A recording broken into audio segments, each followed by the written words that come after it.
Гора новостей на выставке, которая будет интересна каждой девушке и девочке, проживающей в Башкортостане. Здесь отображены все этапы становления истинных башкирок. К году семьи в Национальном музее республики открылась выставка «Мир башкирской женщины». Здесь, по сути, показаны все стадии взросления человека.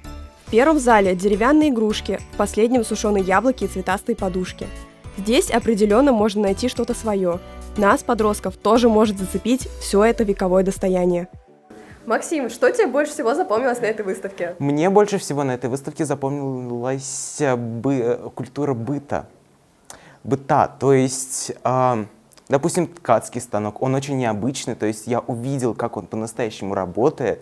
Дальше ступа была тоже необычной. Она не такая, как у русских, то есть она не такая широкая, она, наоборот, узкая.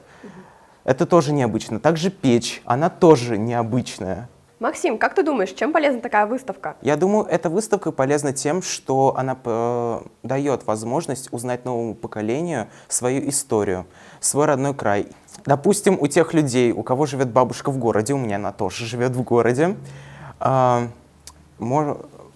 то есть ты узнаешь, как живут, допустим, бабушки других людей в деревнях.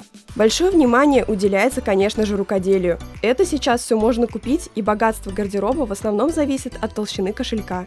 Раньше, в старину, разнообразие одежды, украшений и интересных вещиц свидетельствовало умением хозяйки.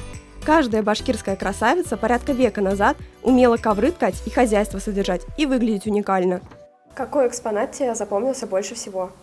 Ой, мне очень понравилось, как описывали, как играли раньше дети. Они играли с камнями, с нитками, там, с ложками, с тканью, с чем есть. Там еще у них была такая интересная игра с ложкой, а на этой ложке яйцо. И надо было с ней ходить, чтобы она не упала. Какая польза от такой экспозиции?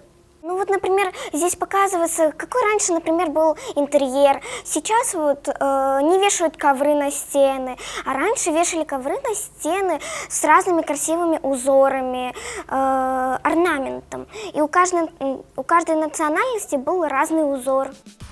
Все эти атрибуты мы часто видели и в учебниках, и на картинках, и на экскурсиях. Но почему бы не потратить пушкинскую карту во благо своего развития и не провести время культурно и так душевно?